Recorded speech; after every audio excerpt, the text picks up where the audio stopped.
అందరికీ నమస్కారం. ఈ పద్యం ద్వారా స్వ అనుభవం గురించి ఎంత చక్కగా వివరించారో ఈ మహాయోగి.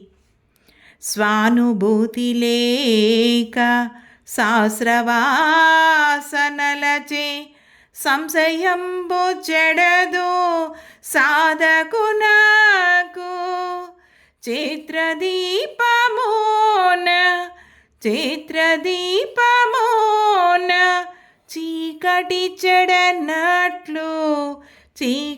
చెడనట్లు విశ్వదాభిరామ వినురవేమా.